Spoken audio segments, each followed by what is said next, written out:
All right, get your Bibles, open them to the book of Romans chapter 7. Sa aklat tayo ng Romans chapter 7.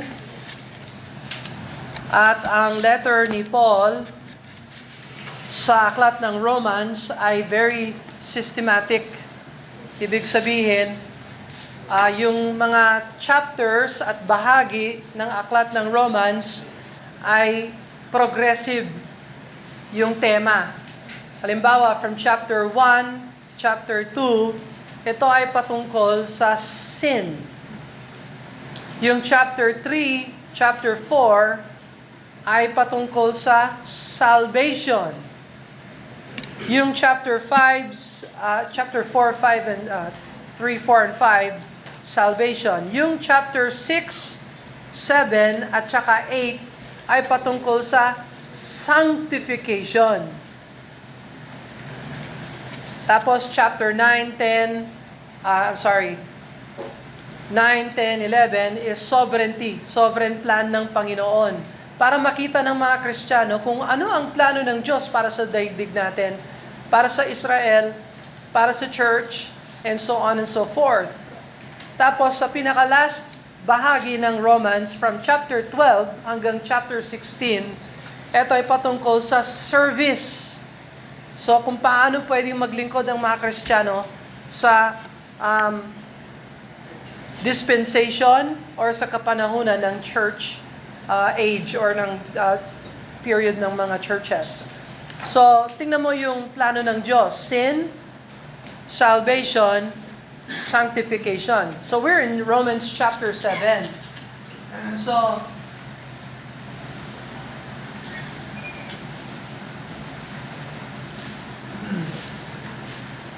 yung sin, dito yon. Yung salvation, dito yon. At ngayon, yung tinatawag na sanctification, yung paglakad natin pagkatapos ng salvation. So, hindi ka pwedeng ma-save kung hindi mo paalam kung ano ang sin. At kung bakit dapat ito pagsisihan. At kung bakit si Kristo ay namatay bilang tubos sa ating mga kasalanan. Pero kapag sa oras na ikaw ay nagsisi ng kasalanan at tumanggap, sumampalataya kay Kristo, matatanggap mo yung salvation. Magbabago yung buhay mo. So dito, ikaw, ang tao ay lost. Lost in sin. Dito, ikaw na ay saved. Ngayon, yung lakad mo sa Panginoon ang dapat ayusin. Noon, wala kang malay. Di mo kinikilala ang Panginoon, wala kang relasyon sa Panginoon. Patay yung spirit mo. Kung baga, meron tayong body, soul, and spirit.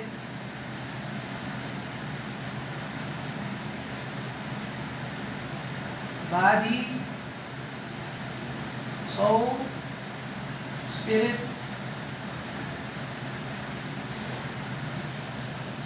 Ang tunay na ikaw ay yung soul. Kaluluwa ka. Binigyan ka lang ng katawan ng Diyos. So, wag niyong isipin yung nakikita natin. What you see is who you are. Ito ay instrumento lang ng kaluluwa natin. Kung baga, dadaan ito sa kamatayan at uuwi yung soul natin sa Panginoon kung ikaw ay saved. Yung spirit, kung yung katawan natin ang ginagamit natin para makipag-usap tayo sa mga kapwa nating tao, ano yung ginagamit natin para makipag-usap tayo sa Diyos? Yung spirit. Kaya nabasa natin kanina sa John chapter 3, God is a spirit, and they that worship Him must worship Him in spirit and in truth. Ang problema, kung hindi ka saved, yung spirit mo patay. Kaya wala kang kaugnayan sa Diyos, wala kang relasyon sa Diyos. Lalo na ngayon, ang turo ng mga teachers ngayon, ay galing tayo sa unggoy. Right? We evolved. Yan ang turo ng mga science teachers and so on and so forth. Tanungin niyo ang DepEd.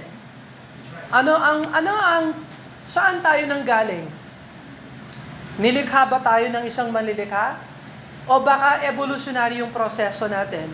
Nanggaling tayo sa dalawang cells or whatever, proteins, na baka tinaniman ng mga aliens or whatever, kung ano ba yung theory ng mga scientists ngayon. Dati, Big Bang yung theory.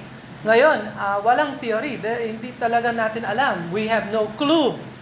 Now, if you are a Bible believer, kung naniniwala ka sa scriptures, at ito ang salita ng Diyos, napakasimple.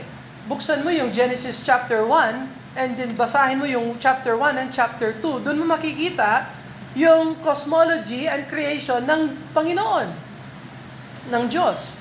So, man is made in the image of God. And so ang Diyos, ang tao pala ay nilikha sa larawan ng Diyos. So, huwag kayo magtaka, tatlo pala yung bahagi natin. Ilang persona ang nasa Diyos? Ilang persona ang sa kadyosan?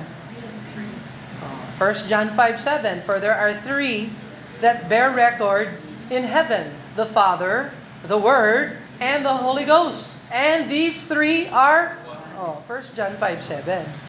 So, kung bakit tatlo tayo pero isa tayo, ganun ang Diyos. We are analogous sa Panginoon kasi siya ang manlilikha natin.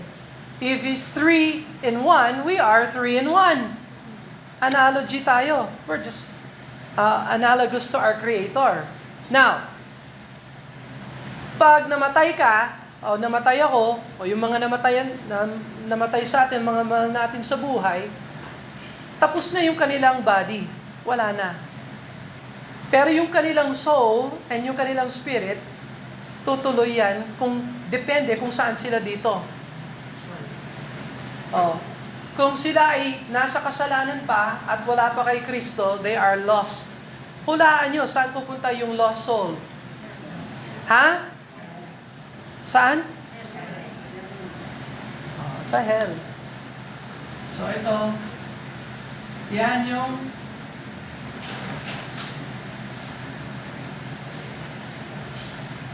Brother Bill, totoo bang may impyerno?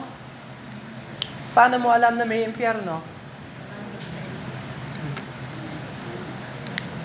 Ang pinakatanyag na mangangaral ng impyerno ay si Jesus Christ.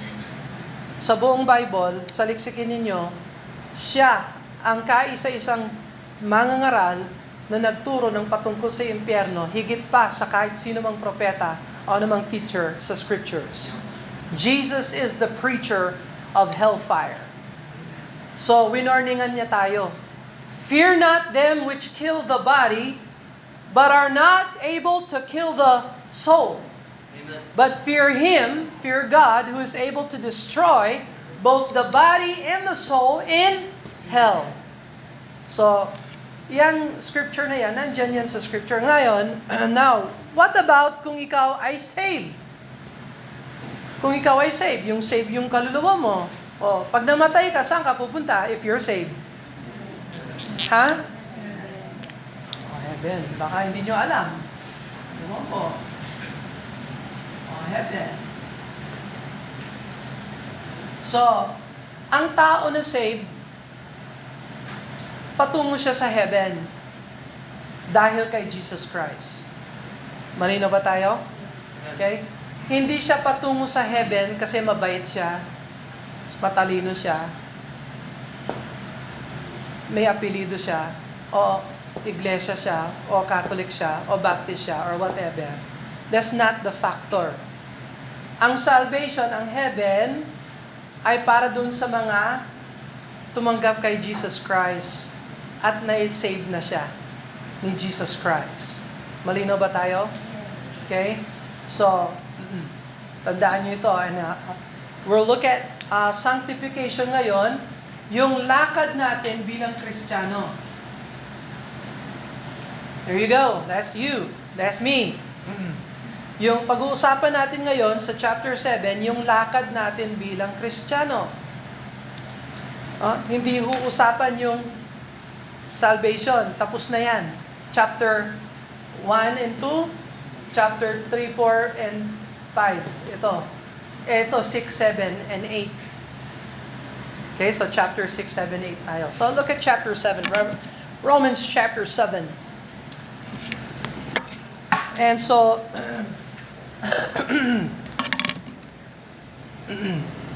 Romans chapter 7, verse 7. What shall we say then? Is the law sin? God forbid. Nay, I had not known sin, but by the law. For I had not known lust, except the law said, Thou shalt not covet. But sin, taking occasion by the commandment, wrought in me all manner of concupiscence. For without the law, sin was dead. For I was alive without the law once, but when the commandment came, sin revived and I died. And the commandment which was ordained to life, I found to be unto death. For sin, taking occasion by the commandment, deceived me, and by it slew me. Wherefore the law is holy, and the commandment holy, just, and good. Let's pray and ask the Lord to bless them. Father in heaven, we thank you, Lord, for your word. I pray that we would understand it, that we would apply it to our lives, and help us, Lord, to understand our relationship to the law, to sin, and to the old nature and of the flesh, and our relationship with you. And I pray that you give us victory, Lord, that we may learn to walk in newness of life. In Jesus' name, amen and amen. Okay. So, pag binasa natin yung Romans 7, meron siyang mga topics na pinag-uusapan. Isa dito yung tinatawag na law. So, law, sin, tapos yung tinatawag nating flesh. Makikita natin yan mamaya. Law, sin, and flesh. Okay. So sa verse 7, sabi niya, What shall we say then? Is the law sin? So yung batas ni Moses, o yung batas ng Diyos na binigay ng Diyos kay Moses, yung pinag-uusapan niya dito. Mamaya, sa chapter 7, pag binasa natin halimbawa sa ilalim yung chapter 21, verse 21, ibang law ang pinag-uusapan doon. Hindi yan ang law of Moses. Pero sa verse 7, ang tanong ni Paul ay kung yung law ay nagpapakita sa atin kung gaano tayo kasama. Mali ba ang law at makasalanan ba ang law at dapat alisin na natin ang law? Ano sa palagay niyo? Kung pinapakita sa atin ng batas ng Diyos na tayo ay mali at tayo ay makasalanan, ang problema ba yung batas ng Diyos? Alisin na natin ang batas ng Diyos? Is the law sin? Ang may sala ba dito? Ang may makasalanan ba dito? Yung batas ng Diyos? No. So, sino ang may problema? So, tayo. Is that correct? Do you agree with that? Yes. Okay? So, question, is the law sin? Sin ba ang law? No.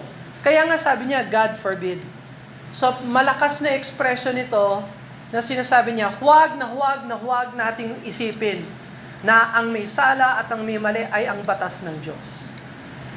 So, in fact, sabi niya, hindi ko malalaman na makasalanan pala ako kung hindi sinabi ng batas, huwag kang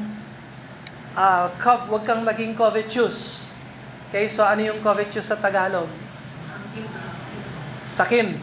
Huwag kang sakim. Pag sinabing, wag mong angkinin ito na hindi sa'yo. Yung palang pagnanais natin, o yung pagseselos natin, o yung kainggitan natin na gusto natin makuha itong bagay na ito, ay hindi pala magandang asal. This is a sin.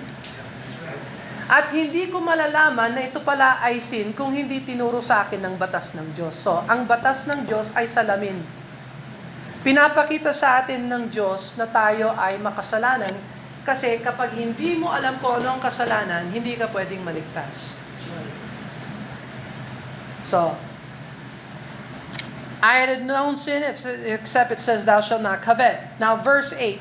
But sin, taking occasion by the commandment, wrought in me all manner of concupiscence. So, ang kasalanan naman, nung binawal ako ng Diyos, doon ako umiral.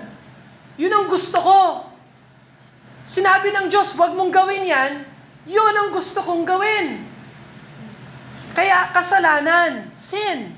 Ano ang ibig sabihin ng kasalanan? Paglabag sa batas ng Diyos. Pag sinabi ng Diyos, kumanan ka, hulaan mo kung anong asal at anong gusto mong gawin bilang tao. Kakaliwa ka. Is that right or wrong? Nakikita mo ba yan sa sarili mo? Yes. Pag sinabi halimbawa ng magulang, o anak, paghusayan mo ang pag-aaral mo. Ngayon, ikaw naman, anong gusto mong gawin?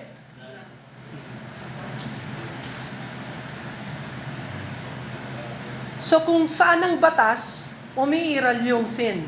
Yan ang sinasabi ni Paul. But sin, taking occasion by the commandment. Nagiging okasyon. Halimbawa, sinabi ni God kay Adam, Adam, huwag kang kakain nito. Anong ginawa ni Adam? Kumain siya. Bakit? Kasi may batas. At kung saan ang batas, doon umiiral ang kasalanan. Tandaan ninyo ito. Pag hindi nyo nakikita yung sarili nyo dito, hindi ka pwedeng masave. Kasi hindi ka pa nagsisisi dito. Right. Amen. Okay? Now, verse 9. For I was alive without the law once. Uy, nabuhay ako na walang batas. Minsan sa buhay ko, naranasan ko, sabi ni Paul.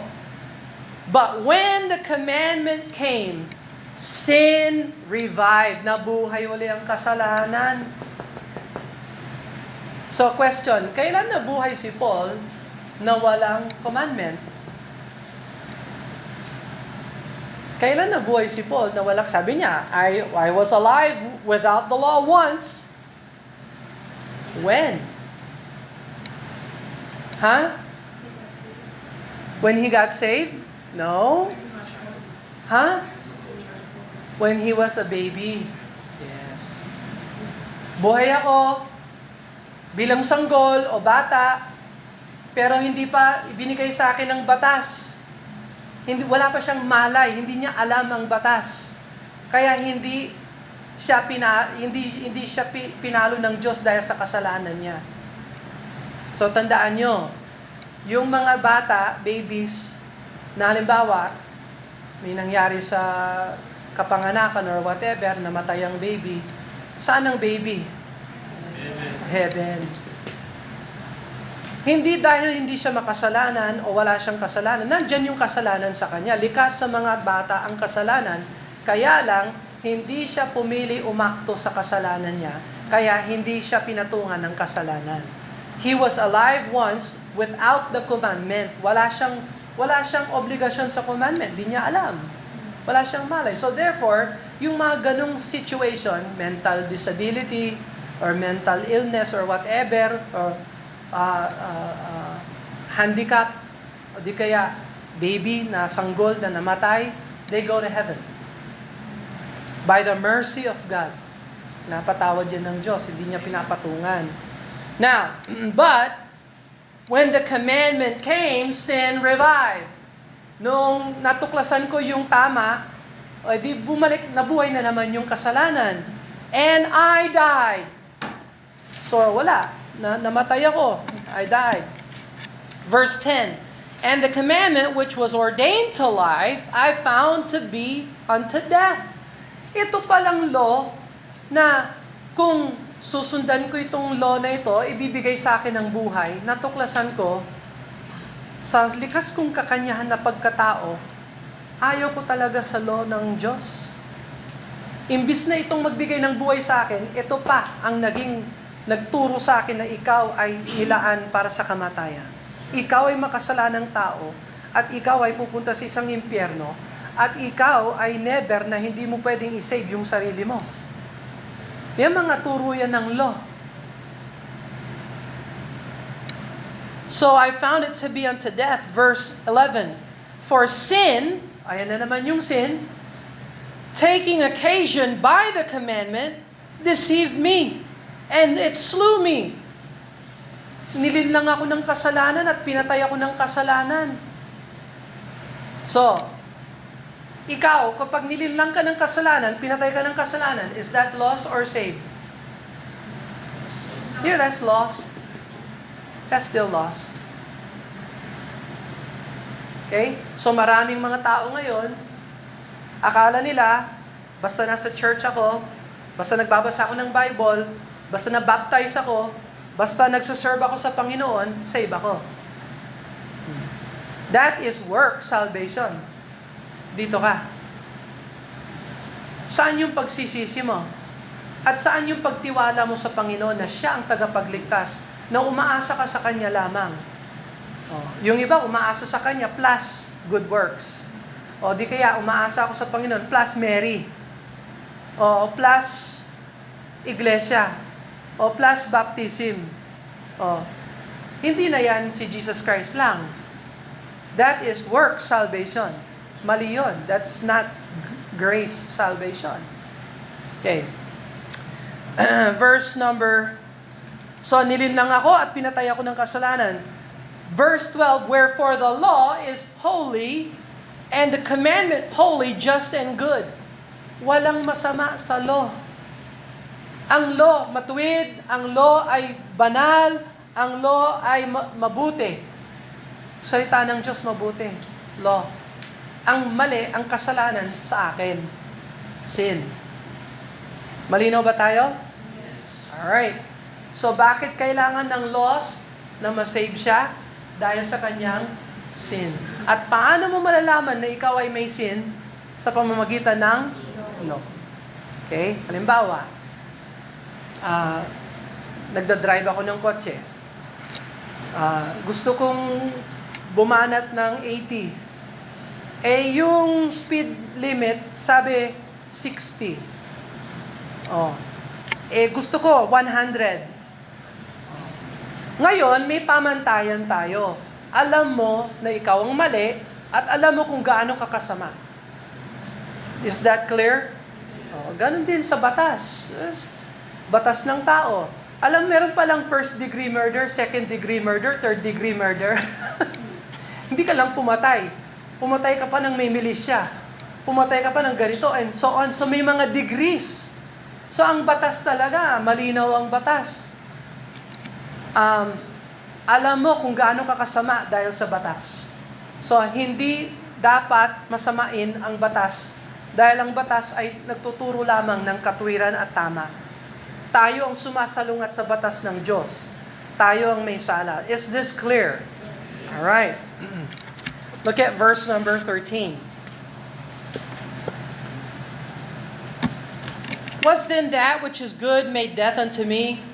God forbid. So itong batas na ito ba ay nilaan ng Diyos para patayin ako? No. Hindi yan ang purpose. Kaya tayo binigyan ng law.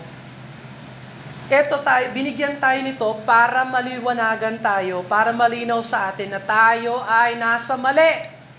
At kinakailangan na ilagay sa matuwid. Does that make sense? All right.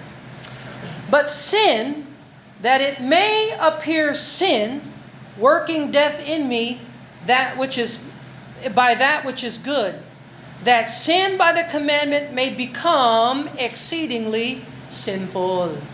So ngayon, ginagamit ng Diyos yung batas para yung kasalanan ay maging malinaw na tayo ay nasa mali. So, maraming mga religious na tao, pero sila ay hindi saved. Pag nakarinig sila ng magandang balita, doon lang nila matutuklasan, ay, ang layo ko pala sa kingdom ng Panginoon. Ang layo ko pala sa salvation. Lord, patawarin mo ako, Lord. Tinatanggap kita bilang aking tagapagligtas. Yun, para ma-save ka. Pero kailangan turuan ka ng salita ng Diyos. So, kaya sa Sunday school natin, careful natin na magturo sa mga kabataan para maging malinaw sa isip nila ay talagang kailangan kong masave. Verse 14, for we know the law is spiritual. Ay, yung law pala, spiritual. But sabi niya, I am carnal, sold under sin. This present tense. So, si Paul ang nagsasalita, apostol siya. Sabi niya, kung suriin ko yung sarili ko, dito sa katawan ko, ako ay makasalanang tao. I am carnal, sold under sin. Kung baga, parang binenta ko na yung sarili ko sa kasalanan.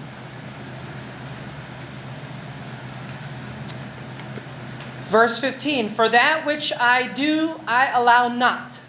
So ngayon, may conflict si Paul. Yung gusto kong gawin, hindi ko magawa. May conflict talaga, no? So, question. Yung sin, halimbawa, save ka, you're saved, body, soul, spirit. Saan namamalagi ang sin sa Kristiyano? Ha? Oh, yes, sa flesh. So, pwedeng sabihin body, no?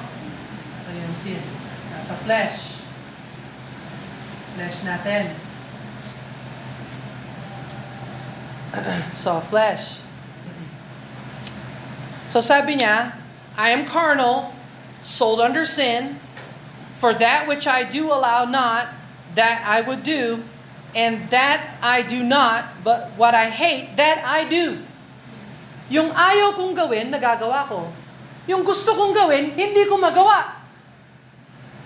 So, itong language na ito, is this a language of a saved person or lost?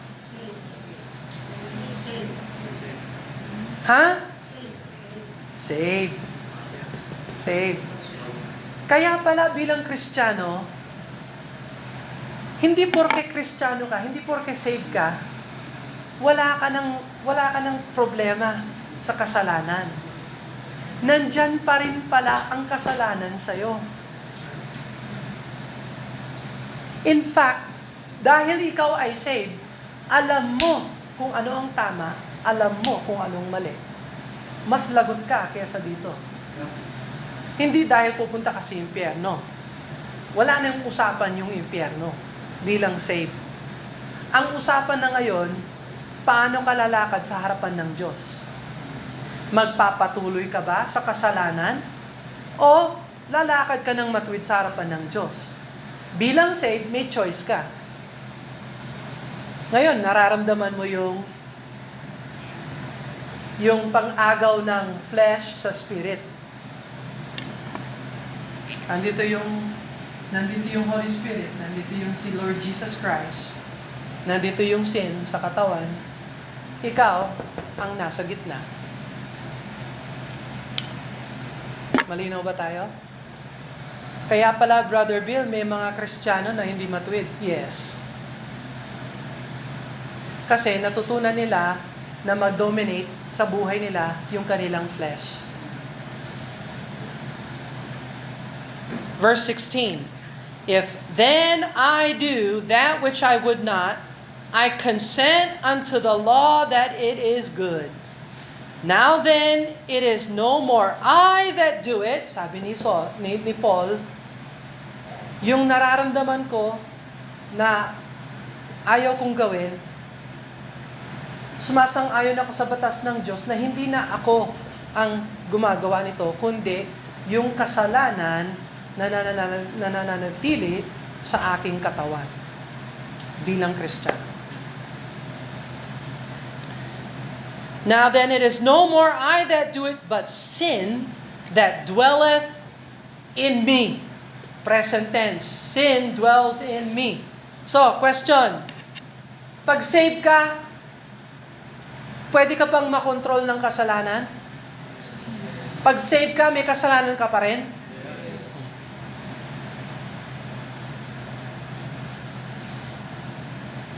Sin dwelleth in me.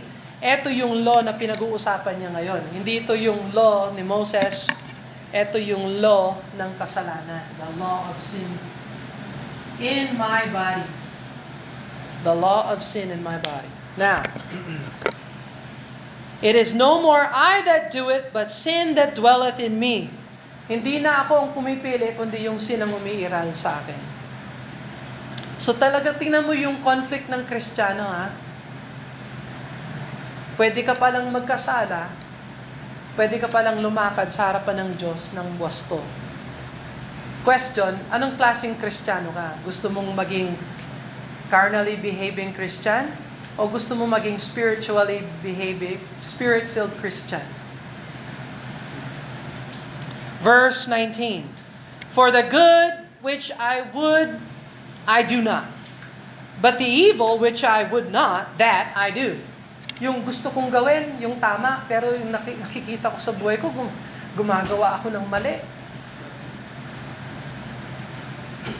So, ang ano pala ng mga Kristiyano, no? Hirap para maging Kristiyano. Easy maging Kristiyano. Tanggapin si Jesus Christ. Pero mabuhay para sa Panginoon, maging tunay na disipulo ng Panginoon, it will cost you. This is free. Salvation is free. Discipleship, ibang usapan ng discipleship. So may conflict talaga. Sabi niya, verse 20, now if I do that I would not, it is no more I that do it, but sin that dwelleth in me. So yung palang sin. So, anong relationship ng Kristiyano sa batas? Wala na tayo sa ilalim ng sumpa ng batas. Yun ang pinag-usapan natin 2 Sundays ago. Anong relasyon natin sa batas? Ang batas ay matuwid, tama, hustisya, walang pagkukulang ang batas. Hindi natin pwedeng ibaliwala ang batas. Okay? Pero anong relasyon natin sa batas? Hindi tayo pwedeng iligtas ng batas. Hindi tayo maliligtas sa pagsunod sa batas. Kailangan natin ng tagapagligtas. Paman tayo nito ng Diyos para alam natin na gumawa ng tama. Now, anong relasyon natin sa kasalanan?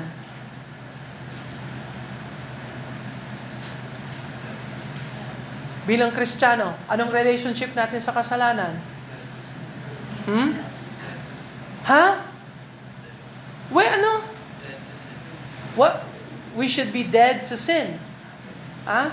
Huwag tayong mabuhay sa kasalanan. So may choice tayo bilang Kristiyano. Hindi na tayo control ng kasalanan, pero huwag tayong bumalik sa kasalanan. Now, question. Kung ikaw ay Kristiyano ka, dominated ka ng kasalanan, are you still saved or lost? Dominated ka ng kasalanan?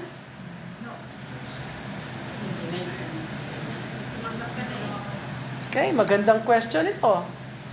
Kung ikaw ay saved, born again, dominated ka ng kasalanan. Ano mo yung kasalanan sa buhay mo? Hindi mo inaalis yung kasalanan, yung gusto mong manigarilyo, gusto mong mag-drugs or whatever. Tamad, ayaw mag-aral, walang pagsisikap sa buhay or whatever. Are you still saved or lost?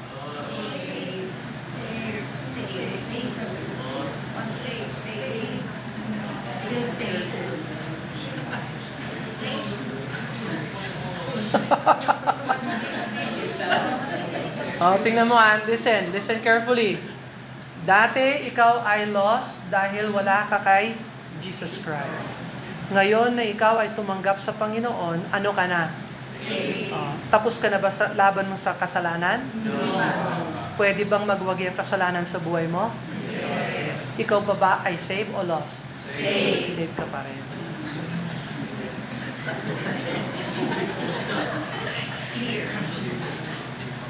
Are we clear?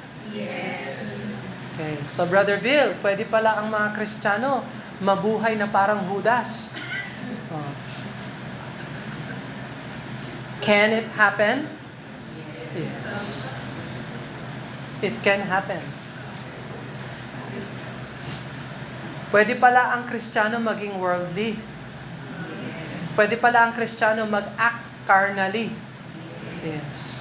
Yun ang natuklasan ng Corinthian Baptist Church na napag-aralan natin kaninang umaga. That church is a carnally, worldly behaving church. Kaya nga kinorek sila ni Paul. Hindi niya sinabi, hindi na kayo saved. Hindi, sinabi niya, mahal ko kayo na parang anak.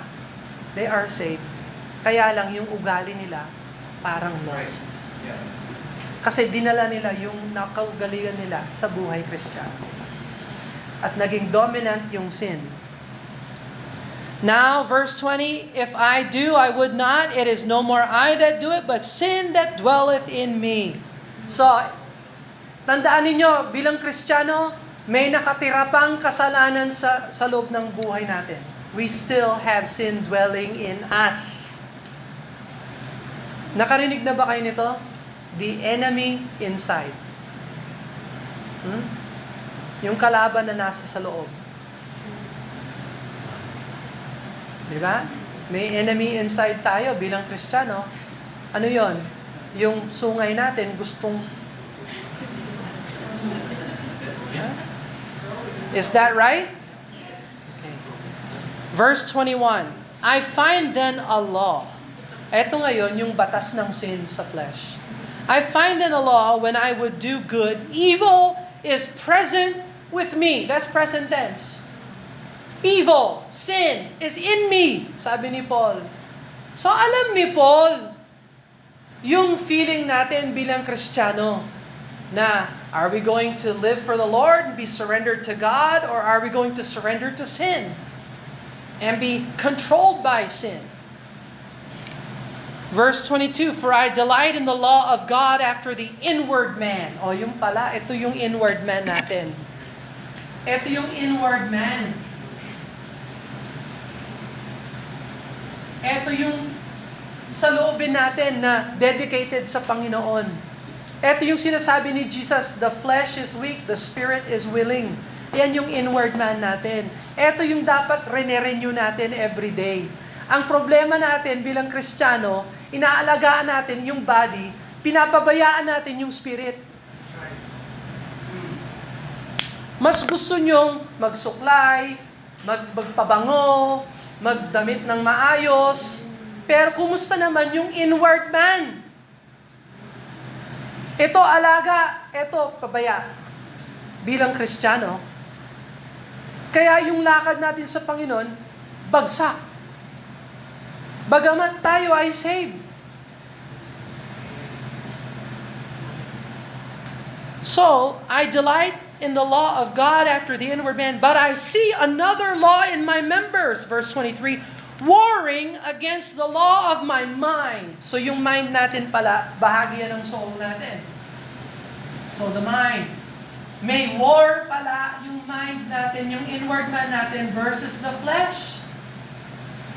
May internal conflict ang Kristiyano. Warring against the law of my mind, bringing me into captivity to the law of sin, which is in my members. The law of sin is in my members. Nasa katawan ko pa yung law of sin. Hindi law of Moses, law of sin. O wretched man that I am, sabi ni Paul. Wretched man. So, anong wretched sa Tagalog? Kahabag-habag. Kahabag-habag na tao ako. Kawawa naman talaga ako, sabi ni Paul. Who shall deliver me from the body of this death? I thank God through Jesus Christ our Lord, so that with my mind, I myself serve the law of God. But with the flesh, the law of sin. So ganito yon, Kristiyano. Kung ikaw ay saved, born again, darating ang time, mag-glorify ka. Itutuwid ka ng Diyos balang araw. Huwag ka na mag-alala sa sin, sa soul, sa flesh, sa body, sa sin. Huwag mong alalahanin yan. Kasi darating ang time, mamamatay ka. Yung katawan natin, tapos na. Ililibing tayo. At yung kaluluwa natin, magpapatuloy yan in glory. Okay? So, lahat tayo na saved. Ngayon, kung hindi ka saved, wala ka dito sa glory. Dito ka sa impyerno. Okay? Now listen. Yung buhay mo sa mundo, pwede kang maging spiritually filled ng Holy Spirit. Yung lakad mo, pataas ng pataas dahil lumalago ka sa pananampalataya.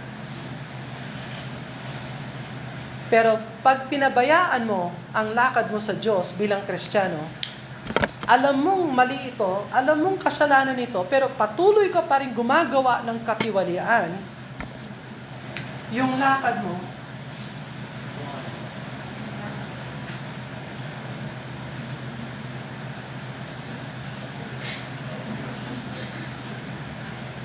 Sunday, nasa church ako. Lunes, hindi ako nagpe-pray. Hindi ako nagbabasa ng Bible. Wednesday, baka hindi ako makapag-church Wednesday. Kaya yung attendance ng iba sa inyo, 52 ang Sundays natin, yung attendance nyo, walang 10. Kasi yung lakad nyo, ganito. One day, I love Jesus. Tomorrow, I forgot Jesus.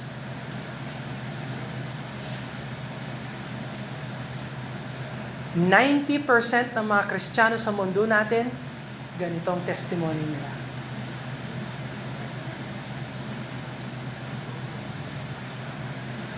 Kaya pag tinanong mo yung mga ganito, are you saved or are you lost? Ay, hindi ko alam. Hindi ako sure. Pag sa taas, I feel saved. Pag ang dami nangyari, bagsak ako, I feel lost. I feel saved. I feel lost. I feel saved. I feel lost. Ano ka ba? Saved ka ba o lost?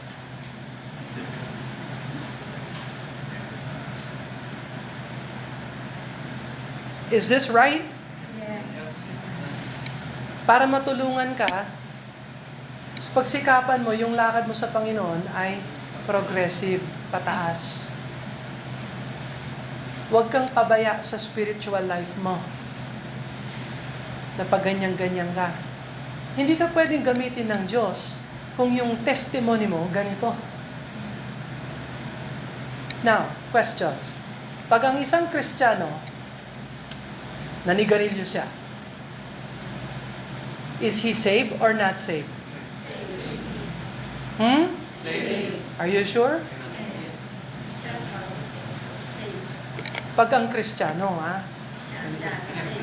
pag saved siya, nanigarilyo siya, is he saved or lost?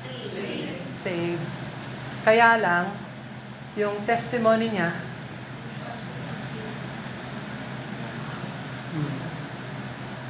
so ang Diyos araw-araw ay nagpapadala ng pagsubok. Kung paano ka rumisponde sa pagsubok na yan, makikita mo yung lakad mo. Halimbawa,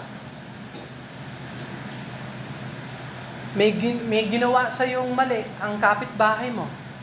Ngayon, imbis na anong response ng Kristiyano na filled with the Spirit? Anong response ang tama? Joy in the Lord, forgiveness, patience, Spirit-filled, di ba? Pero kung yung response mo, magmumura ka na. Are you still saved? Yes. Anong problema mo? Bagsak ka dun sa test na yon. Do you understand that? Okay? So, by the way, whether yung testimony mo ganito o ganito, glorified ka pa rin sa huli. Itutuwid tayo ng Diyos. Amen? So ngayon lang ang pagkakataon natin bilang Kristiyano na mapuno tayo ng Holy Spirit at maging mabuhay tayo ng may karangalan at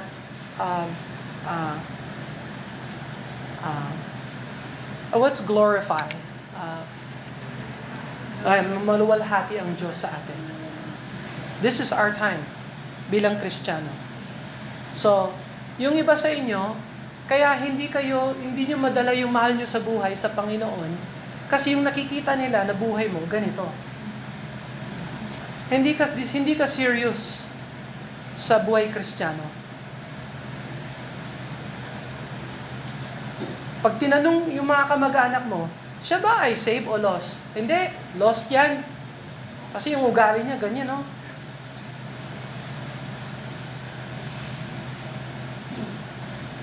Pero kung mag-surrender ka sa Panginoon, unahin mo siya, at mabuhay ka para sa Kanya, luwalhatian mo siya, allow the Holy Spirit na i-transform ka, balang araw makikita ng mga mahal mo sa buhay, ay, seryoso yan. That's it. Tunay na Kristiyano yan.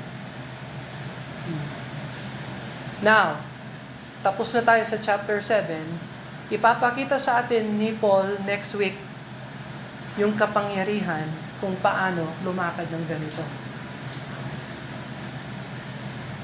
That's next week. Okay? Would you bow your heads and close your eyes?